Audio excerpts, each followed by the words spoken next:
Good morning बच्चों, मैं जया सिंह। आज मैं आपको क्लास 12 इतिहास में पहला अध्याय जिसका नाम है ईंट, मनके तथा अस्थियाँ, ये पढ़ाऊँगी। बच्चों, आप सभी इन शब्दों से भली भांति परिचित हैं। ईंट आप जानते हैं, मनके जो मोतियाँ होती हैं, जो माला हम पहनते हैं, जो उसमें बीड्स होते हैं, उनको मनके कहा जाता है। और अस्थियाँ हड्डियों के अवशेष। इन्हीं शब्दों को ध्यान में रखकर हम हड़प्पा सभ्यता के विषय में जानकारी प्राप्त करेंगे। तो चलिए फिर हम अपनी शुरुआत करते हैं और अपने टॉपिक की तरफ बढ़ते हैं। बच्चों, आप छोटे क्लास से पढ़ते आ रहे हैं हड़प्पा सभ्यता के बारे में। सिंधु नदी घाटी की सभ्यता के विषय में आपने काफ़ी कुछ पढ़ा होगा। तो आइए अब हम शुरुआत करते हैं। हड़प्पा सभ्यता विश्व की प्राचीनतम नदी घाटी सभ्यताओं में से एक थी। आपने 11th क्लास में इतिहास में मेसोपोटामिया की सभ्यता, रोमन सभ्यता, मिस्र की सभ्यता, इन सभी का अध्ययन किया है। उसी तरह भारत की हड़प्पा सभ्यता भी थी जो विश्व विख्यात है। और पुरातत्वविद इसे हड़प्पा संस्कृति भी कहते हैं। हड़प्पा संस्कृति क्यों कहते हैं? क्योंकि जो इसके साक्ष्य मिले हैं वो हड़प्पा नामक स्थल से मिले हैं, इसलिए इसे हड़प्पा संस्कृति भी कहा गया है। इस सभ्यता का दूसरा नाम सिंधु घाटी की सभ्यता भी है। एक प्रश्न आपके दिमाग में आता होगा कि सिंधु घाटी की सभ्यता क्यों कहते हैं इसे। बच्चों, आप ये जान लें कि इस सभ्यता के साक्ष्य सिंधु नदी के किनारे प्राप्त हुए हैं और यह सभ्यता का विकास भी सिंधु घाटी के किनारे हुआ था, इसलिए इस सभ्यता को सिंधु घाटी की सभ्यता भी कहा जाता है। यह एक कांस्य युगीन सभ्यता भी थी। कांस्य एक धातु होती है और उस समय उस सभ्यता में कांस्य बहुतायत पाया गया है। और सर्वप्रथम सिंधु सभ्यता से ही नगरीकरण के साक्ष्य मिलते हैं, इसलिए इसे नगरी सभ्यता भी कहा गया है। बच्चों, इस मानचित्र को आप देखिए।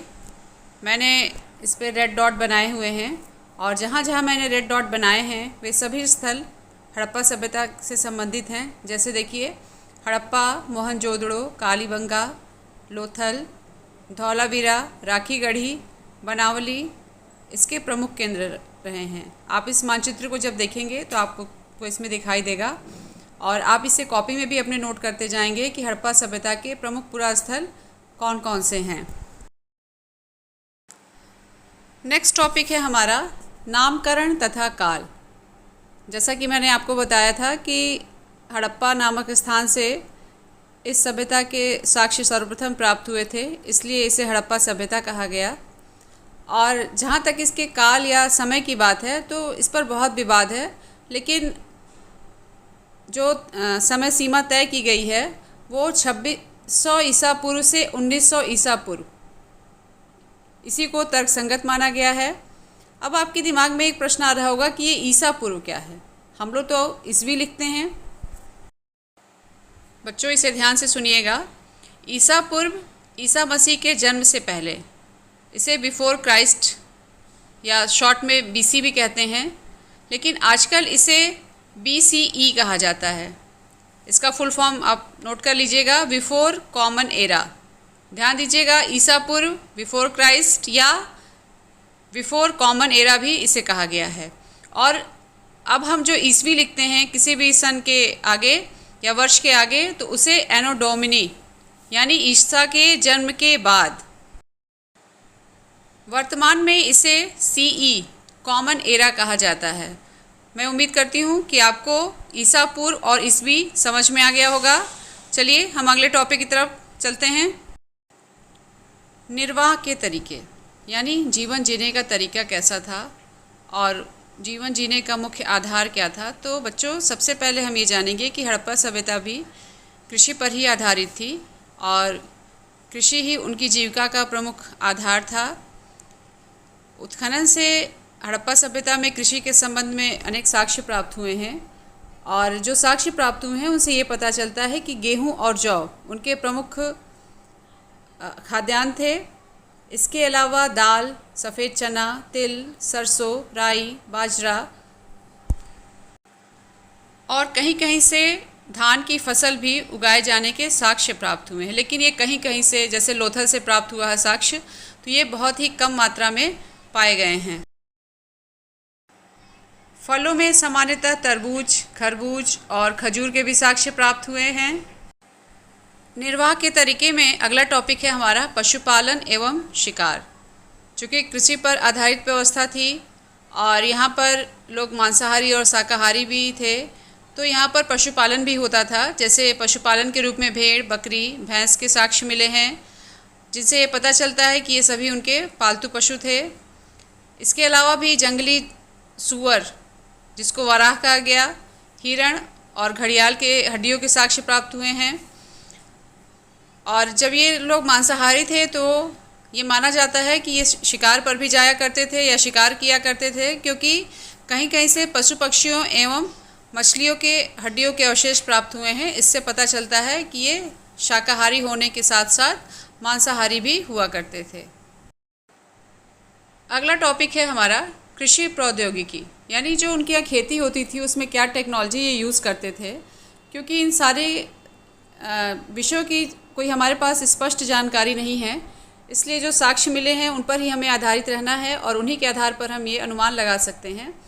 जो मोहरें प्राप्त हुई हैं, मिट्टी से या धातुओं से जो बनी मोहरें प्राप्त हुई हैं, उन पर यह स्पष्ट होता है कि इस सभ्यता में खेत जोतने के लिए बैल का प्रयोग किया जाता था। आप ये चित्र देख रहे हैं और ये मिट्टी से बना हुआ बैल का चित्र है।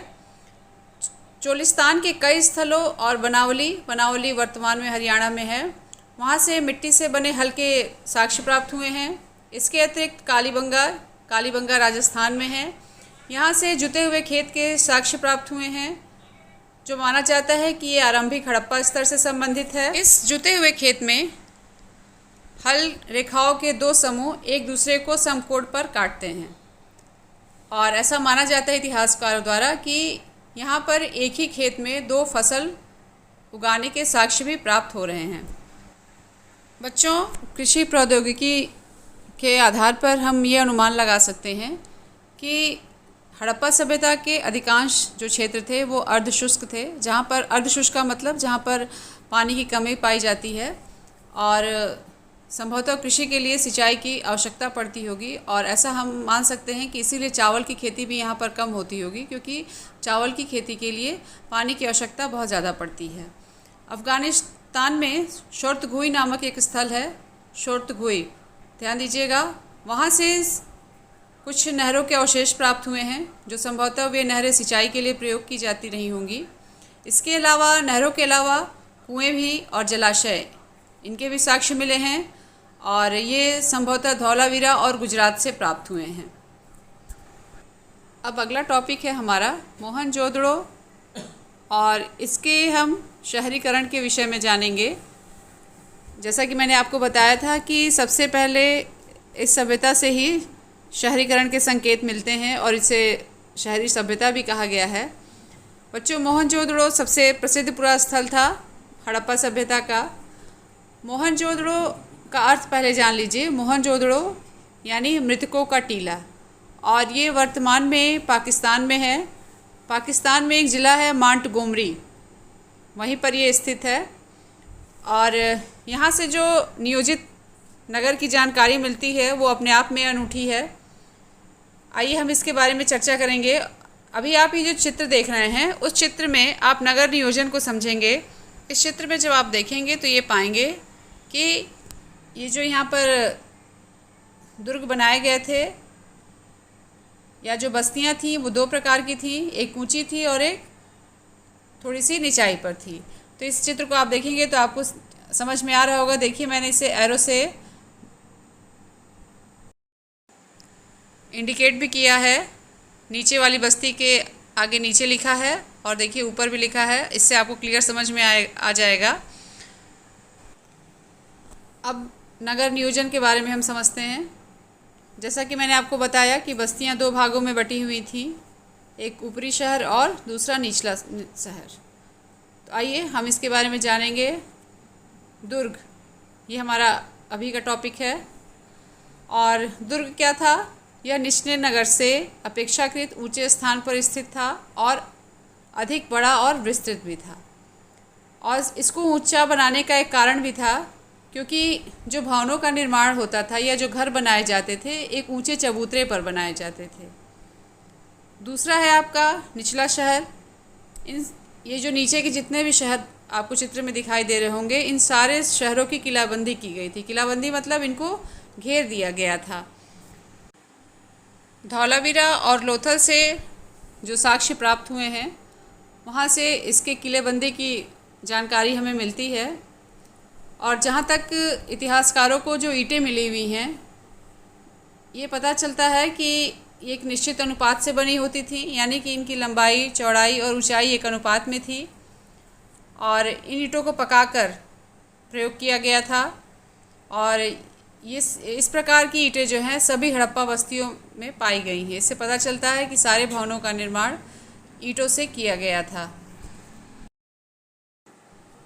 जल निकासी व्यवस्था। बच्चों, जैसा कि शहरों में होता है कि आप देखते होंगे कि जो सोसाइटीज़ बनती हैं उनको एक प्लान वे में बसाया जाता है। उस तरह की व्यवस्था सिंधु सभ्यता में भी थी। जो नगर बसाए गए थे वैसे ही इन नगरों को भी बसाया गया था और उसी हिसाब से बस्तियां या सभी के घर भी बनाए गए थे। उसी के तहत ये जल निकासी व्यवस्था थी। और जल निकासी की प्रणाली हड़प्पा शहरों की एक प्रमुख विशेषता थी। यहाँ पर क्या गया था कि सड़कों तथा गलियों को एक ग्रिड पद्धति में निर्मित किया गया था, जो एक दूसरे को समकोण पर काटती थी। और ऐसा नियोजन था कि पहले नालियों के साथ गलियों का निर्माण किया जाता था, फिर उसके बाद आवास बनाए गए थे। यानी कि सबसे पहले रोड बनाया गया, नालियाँ बनाई गई, फिर उन नालियों से सटे हुए घर बनाए गए थे। घर के गंदे पानी को नालियों से जोड़ने के लिए प्रत्येक घर की कम से कम एक दीवार का गली से सटा होना अनिवार्य था। और जो भी नालियाँ बनी थी वे सब ढकी हुई थी। आप समझ सकते हैं कि उस समय की जो नगर नियोजन प्रणाली थी कितनी विकसित थी। और आज ये हमारे शहरों में भी आप अपने आसपास देखते होंगे। और जो जिन पत्थरों से या जिस चीज़ से ढकी जाती थी नालियाँ, वो गारे में जमाई गई ईंटें होती थी। और जब ज़रूरत पड़ती थी तो वो ढक्कन हटा दिया जाता था और नाली की सफाई करके फिर से पानी के प्रवाह को सुचारू रूप से कर दिया जाता था। एक तरीके से देखा जाए तो साफ़ सफाई और स्वच्छता का भी उस समय पूरा ध्यान रखा गया था। अभी मैंने आपको जल निकासी के विषय में बताया। और जल निकासी के साक्ष्य जो हैं, लोथल ये गुजरात में है, वहाँ के जो आवासीय साक्ष्य मिले हैं वहाँ से भी इसके बारे में हमें जानकारी मिलती है। गृह स्थापत्य, ये हमारा अगला टॉपिक है। गृह स्थापत्य मतलब कि घर कैसे बनाए जाते थे। अमूमन आप अपने गांव में या अपने आसपास देखते होंगे कि एक आंगन होता है और आंगन के चारों ओर कमरे बने होते हैं। तो बच्चों, ठीक ऐसी ही घरों की जो व्यवस्था थी उस समय सिंधु घाटी की सभ्यता में भी थी। यहाँ पर मैं एक चित्र आपके सामने दिखा रही हूँ, आप देखिए। ये चित्र में आप देख रहे हैं बीच में आंगन बना हुआ है, उसके चारों तरफ कमरे बने हुए हैं। ऐसी ही व्यवस्था मोहनजोदड़ो के जो अवशेष प्राप्त हुए हैं उनसे पता चलता है कि घरों को बनाते समय एकांत प्रियता का ध्यान में रखा गया था। और घर के मध्य में आंगन होता था और उसके चारों ओर कमरे बने होते थे। संभवतः आंगन खाना बनाने या सिलाई बुनाई या कताई करने जैसी गतिविधियों के लिए प्रयुक्त होता था। एक तरीके से देखा जाए तो पूरे मकान का या पूरे घर का वो केंद्र हुआ करता था। जो मकान बने थे बच्चों, वो कभी कभी 2 तल्ले भी हुआ करते थे। और जो नीचे के तल्ला होता था उसकी दीवारों में खिड़कियां नहीं बनाई जाती थी। और हर घर में ईंटों के फर्श बने होते थे। और जो स्नानघर पाया गया है वहाँ की भी फर्श जो है ईंटों से ही बनी हुई थी। और उसकी नाली दीवार के माध्यम से सड़क के मुख्य नालियों से जुड़ी हुई होती थी। कुछ घरों में दूसरे तल या छत पर जाने के लिए सीढ़ियों के भी साक्ष्य प्राप्त हुए हैं। हर घर में कुएं बनाए जाते थे। और ये कुएं जो है बाहर की तरफ या जो बाहर का कमरा या उस समय जो बरामदा रहा होता होगा वहाँ पर बनाए जाते थे, जिनका प्रयोग संभवतः राहगीरों द्वारा किया जाता था। एक तरीके से ये कुएं बनाने की प्रथा जो बाहर बनाए गए थे, ये उनके साफ सफाई या स्वच्छता को दर्शाता है कि उस समय भी लोग स्वच्छता का विशेष ध्यान रखते थे। और जो कुएं प्राप्त हुए हैं मोहनजोदड़ो से, कुल 700 की संख्या में कुएं प्राप्त हुए हैं, उनके साक्ष्य मिले हैं। अगला टॉपिक है बच्चों दुर्ग स्थापत्य, यानी जो दुर्ग बने हुए थे उनको किस तरीके से बनाया गया था या उनकी संरचना क्या थी। संभवतः हम ये मान सकते हैं कि इनका प्रयोग विशिष्ट सार्वजनिक प्रयोजनों के लिए किया जाता था। यहाँ से हमें एक अन्नागार और स्नानागार की प्राप्ति हुई है या उसके अवशेष मिले हुए हैं। तो आइए हम चर्चा करते हैं स्नानागार के।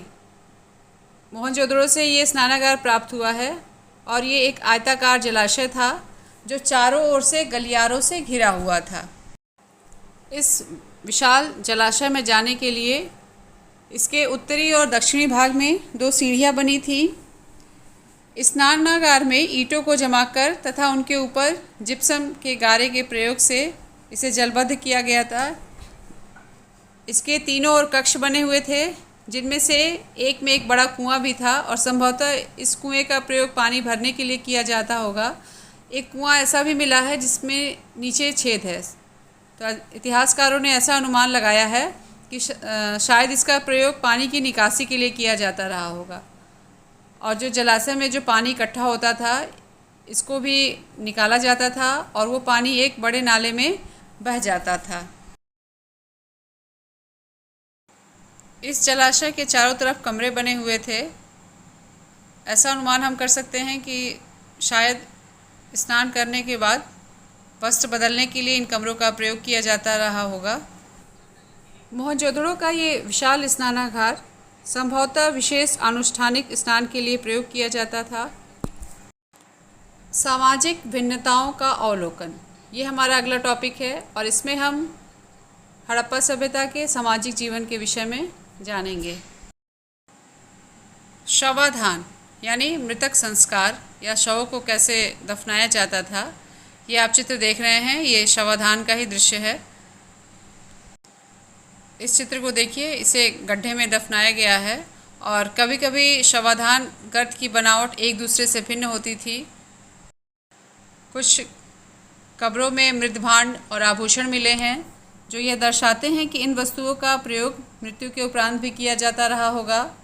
और कहीं कहीं से युगल शवाधान के भी साक्ष्य प्राप्त हुए हैं। युगल मीन्स पुरुष और स्त्री को एक साथ ही दफनाने जाने की प्रथा भी थी। बच्चों, यहाँ पर शवाधान की 3 पद्धतियाँ प्रचलित थीं।